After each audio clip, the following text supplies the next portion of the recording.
blood is a small price to pay for this episode of Battle Guides featuring Hepzibah.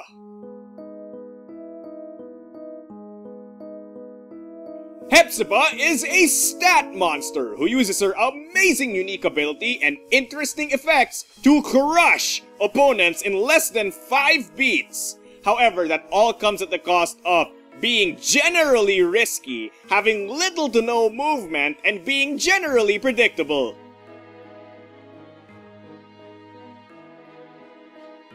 Hepzibah's unique ability is the Dark Pact.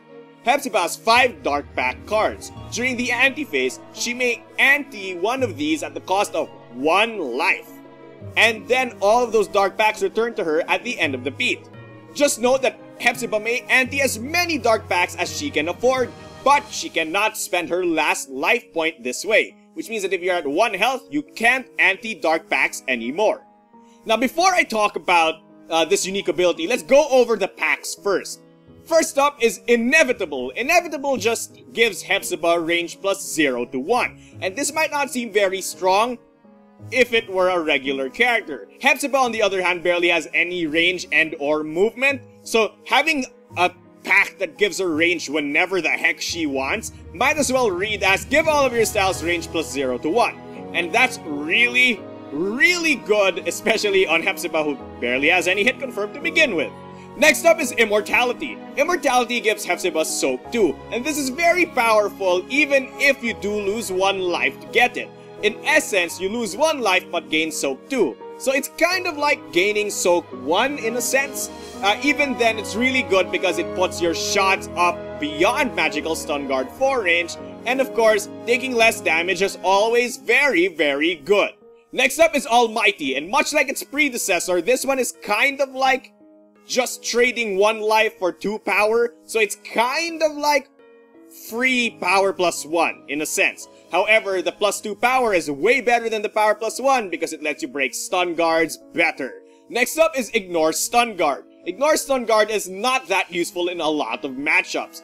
In fact, it's usually only ever useful against brawler characters. However, if you do fear your opponent's shot, or your opponent's strike, or some other style that has Magical Stun Guard 3, this will make all of those problems go away. Seeing as Hepzibah is the kind of character who wants to hit her opponents and stun them so that she doesn't get any retaliation damage, this is a great way to ensure that they do get stunned.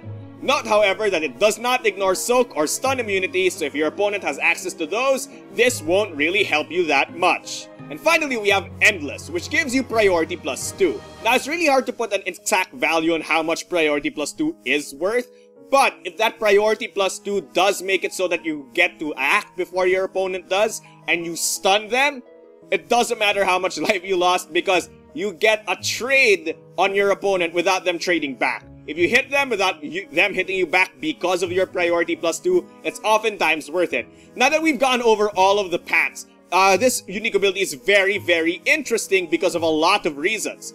Mainly because of the economy that it gives. You see, all of these dark packs are super good because of one reason. Number 1, they are free.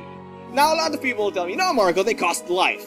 You have to realize that some things allow you to deal more damage later on.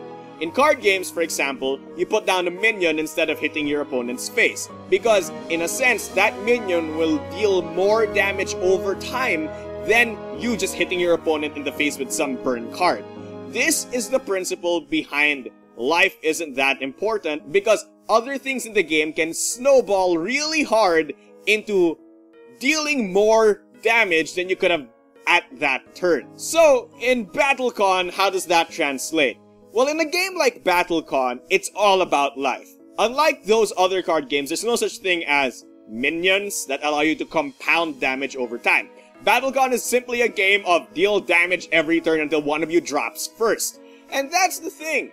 That means that there's literally nothing you can do aside from want to deal a lot of damage. Sure, you can do positioning. Sure, you can gather resources. But those things are technically just avenues for you to deal more damage. Now, in terms of Hepzibah, what does all of her Dark Packs just say? Hey, use us to deal more damage. And in the end of the day, if you do spend a lot of life on your dark packs, if you hit your opponent and they don't hit you back, so what? You deal like 6 damage to them and you lose 3 life. That's a +3 on you. You see, Hepzibah's all about profit. She invests a certain amount of life into an attack. And if she hits the opponent and they don't get to hit her back, she just checks how much profit she gained. For example, I spend 3 life to hit you for 6. You are stunned and don't hit back. You spend 3 life to deal 6 damage to the enemy, giving you a net gain or profit of 3 life. And that's pretty much how you should play Hepzibah. It's all about the math. You have to calculate how much of your dark packs you need to ante to ensure that you hit your opponent and gain the profit on life. So remember, your life is a resource for you to spend, because oftentimes spending that small amount of life will lead to your opponent losing a ton of life. Now, as an added thing, remember that if you're an anti-character, you can anti-bluff. Hepzibah's really good at this because she spends life to bluff. So people are oftentimes inclined to think that, oh, she's spending life, she must be committing to this really hard. But remember, you're Hepzibah, and you have 20 antis to go through, because that's the amount of life you have. So with that in mind, just remember that, you know, you can spend a few on just bluffs. And in fact, there is a card that lets you bluff really hard called Pact Bond. We'll go over it later on, but just remember that Hepzibah can bluff really well because of the gravity of the effects she has, and of course because of the fact that her tokens come back to her every turn.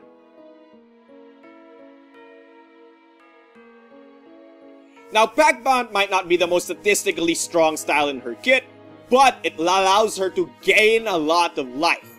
You see, on the reveal, you can gain as much life as you anti-dark packs, up to a maximum of 2. Which means your first 2 dark packs are free. As an end of beat effect, you can basically pick 1 dark pack, and next beat, that dark pack is free. If you think about it, this basically reads, gain 3 life. And that, my friend, is really good.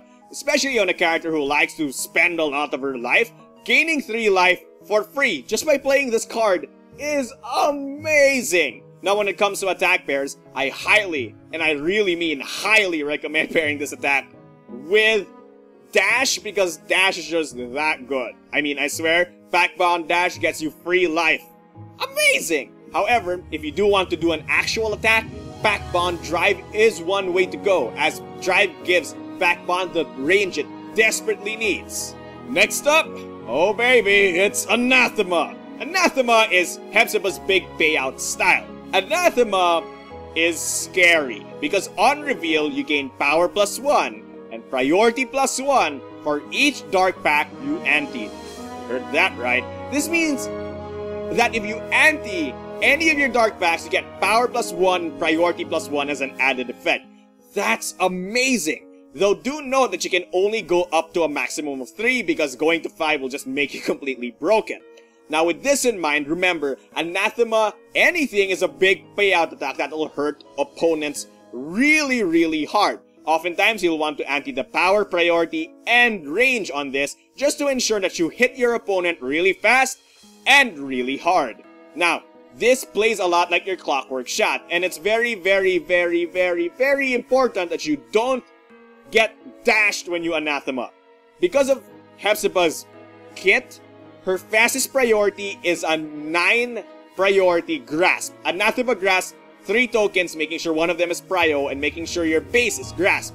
This is very sketchy, because if you waste a lot of your resources on an Anathema and your opponent whacks you really hard, quote unquote, by dashing over you, you just lose 3 life. That's really tough. So when you're using Anathema, be very careful about it. However, if your opponent doesn't have dash in their hand anymore, feel free to just ruin their day with an Anathema anything, because you will oftentimes be faster and hit harder than anything they'll ever imagine. Now when it comes to attack pairs, I highly recommend pairing this thing with Drive, because Drive gives it the range it desperately needs. An alternative to this would be Bloodlight.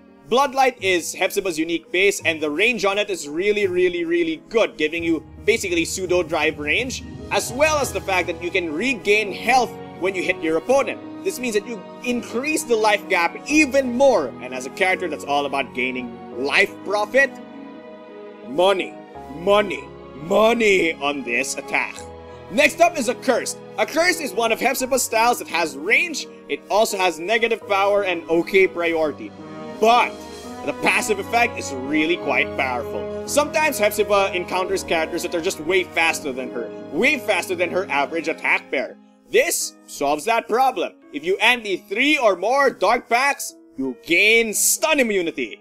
It's pretty good. It's basically a hedge bet. It's a generally fast attack to begin with, and it also gains stun immunity. Now you think to yourself, why? Why would that matter? Basically, you want to ensure that you hit just in case your opponent is faster than you. Certain other characters can prove to be really fast when they want to, and Hepzibah can't beat those attacks. And this serves as a great hedge against it. If your opponent does find a way to be faster than you, you'll have stun immunity and you'll whack them back so hard, they'll cry to their mommies. Now when it comes to attack pairs, this pairs very well with shot, because the range on this plus the range on shot gives you near full board range, and if you do anti your range dark pack, you do get full board range, which is pretty amazing. Now it also pairs very well with grasp, because you can anti your range pack and grasp to give you magical range 1 to 3, and that's pretty good. Next up is Dark Heart. And Dark Heart is one of the Hepzibah styles that basically is the tricky effects part of her, because on hit you gain 2 life, then on hit the opponent must discard a token if they have one. Now, this is powerful because of Hepzibah's ability to basically hedge against her opponent's stats. If her opponent doesn't have any of their tokens or any of their token effects that allow them to gain stats, Hepzibah will ruin their day and you will win. Now, when it comes to attack pairs, this pairs very well with Grasp because, again, you need to hit with this first for it to be worth it. It also pairs very well with, you guessed it, Drive, giving it the range it so desperately needs. Next up is Necrotizing. Whoa, I love this style so much because of range plus 0 to 2, which means that every single base you pair this with gets magical range 1 to 3, and then the on-hit effect, which allows you to spend up to 3 life to give this attack up to +1 power for each life you spend. This basically sounds really weird because it doesn't actually increase your life profit, right? Because you spend 1 to deal 1 extra. This basically means that you have a way to modify the amount of damage you do to the opponent. And this might not make a lot of sense, but it will make sense later on in the advanced strategies. Just remember that when it comes to using this attack, you can use the Necrotizing on-hit effect to stun opponents who have specific amounts of stun guard. So even if increasing your power by 3 doesn't necessarily increase the life gap between you and the opponent, if it causes you to stun the opponent, it's pretty good. Now when it comes to attack pairs, I highly recommend this thing with Strike and Grasp because of that range plus 0 to 2. If you add your Dark Pack that gives you range, it gives it range 1 to 4. Your Strike and your shot and your Strike and your Grasp become shots. Too good to pass up. Trust me. And finally, we have Hepzibah's unique base, Bloodlight. Bloodlight is a medium to long range unique base that deals poor damage, has mediocre priority, but the thing about it is that when you hit your opponent and damage them, you gain life equal to the amount of dark packs you anti. This means that if you hit your opponent, you actually increase your life profit. That's really good. Paired with their other attacks and styles, this thing can turn monsters, especially if you anti the right amount of dark packs. Now when it comes to attack pairs, I highly recommend pairing this with Anathema for maximum profit, or pair it with a Cursed because sometimes your opponent is just too fast for you to handle.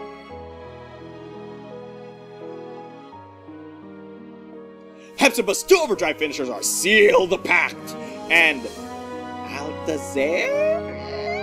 Seal the Pact is an upgrade overdrive finisher that gives Hepzibah Soak 2, and after activating, she can basically cause her opponent to pay for the first dark pack she antis. This is a very weird overdrive finisher because it really sucks because it's only Soak 2. What? But remember that Hepzibah can still anti her dark packs to overdrive finishers, which means that if she can anti the Soak pact onto this, it gets Soak 4, and that's pretty decent because that's above magical stun guard 3. Now, after activating, Hepzibah can make her opponent pay for the first dark pack she antis every beat. Now this might not sound like a lot, but that's technically a 2-point life difference every time your opponent every time you anti a dark pack. Because if you read it as when you anti a dark pack, gain 1 life, your opponent loses 1 life. That's a 2-point life difference, and that's really, really good because you're basically indirectly dealing damage to your opponent. However, remember that to use your overdrive finisher, you have to be low life to begin with. So if you're that low on life, this will help you because you don't have to spend your own life to activate your dark packs, but at the same time, you might not have enough turns to make the most use out of this. So be wary about that. If that's not your thing, Altazair is a very big finishing overdrive finisher, which basically reads that all of your dark packs get doubled. Wow, I mean, just the ones with numbers. You can't double ignore stun guard, right? However, at the start of the beat, Hepzibah reduces her life until she only has 1 left. Now, this is a very risky overdrive finisher, but if you think about it, it's not risky at all. When you're gonna use this thing, you'll be at most 7 life. And then, if you anti all of your dark packs to it, which you probably should, you'll only have 2 life left. So, reducing your life to 1 means you only technically lose 1 life, and that's fine. Now, if you do anti everything, it's our range 1 to 3 attack that deals 10 damage at 6 priority and has soak 4. If that doesn't scare you or make you wet your pants, again, I don't know how brave you are, dear sir or madam, but if you don't get scared, then I commend you. However, for the rest of you who just peed your pants, be very wary about this overdrive because it's so powerful. However, it still loses its dash, so be very careful about that. Now, when it comes to special action usage, Cancel and Pulse are okay for Hepzibah. In fact, most of the time, Hepzibah hates getting hit by Cancel and Pulse because she ends up wasting her dark packs. However, Cancel can be very good on Hepzibah because she's a generally predictable character, so your opponent might try to dash you. Take that opportunity to cancel that dash back into their hand and use that advantage of them not having a dash to wreck their day. The same thing applies for Pulse, because Hepzibah can basically pulse you guys to the opposite ends of the board, and with her multiple of range options, she can hit you from far away for a lot of damage. So that's very, very good in and of its own.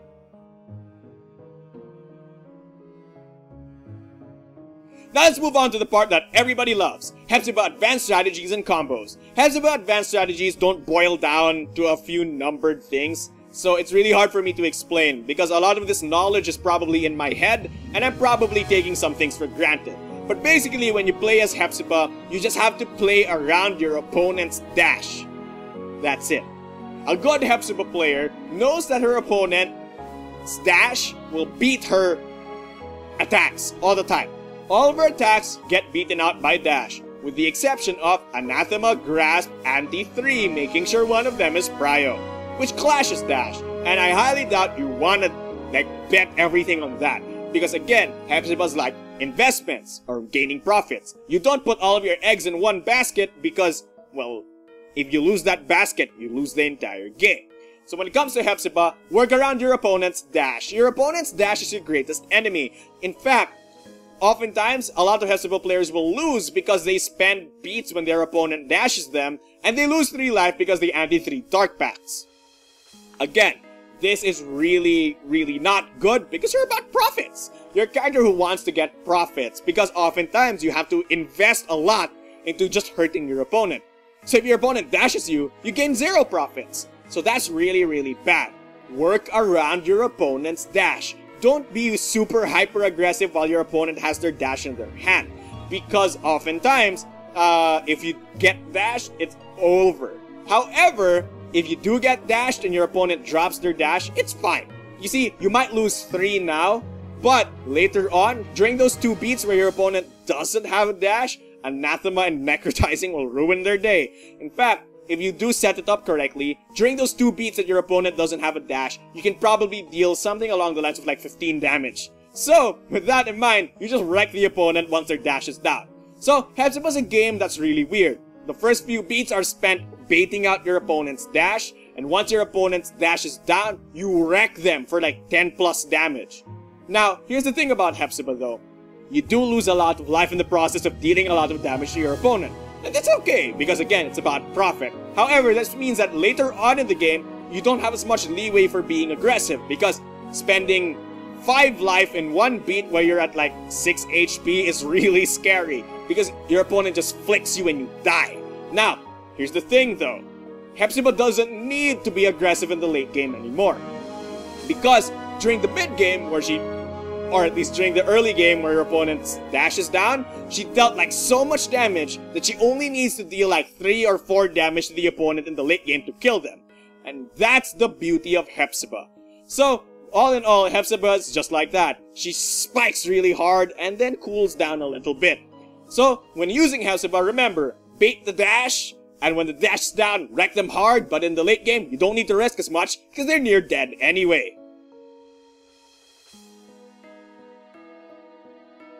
Now let's move on to some Hepzibah attack pairs. First up is Anathema Drive. Long story short, this thing will hurt the opponent so hard they'll cry. It has a lot of hit confirm and a lot of stats. What else is there to like? What else is there? Seriously, it's really, really good. Next up is Accursed Bloodline. This thing has near full board range and regains you life when you hit and has stun immunity and can deal a lot of damage. I mean, seriously, what? It's amazing. And finally, we have Backbound Dash. Backbound Dash is basically amazing because you gain 3 life by doing so. What? And you reposition. I mean, I swear, it's like Hepzibah barely has any movement on her, so backbound dashing is just so amazing. You gain 3 life, gain positioning advantage, and then next turn you wreck them. Simple as that. Now you guys might see that I'm very overly enthusiastic about this character because I love numbers. I made a video about magic numbers. I talk about magic numbers all the time. And Hepzibah's all about breaking all of those magic numbers, so she's really amazing.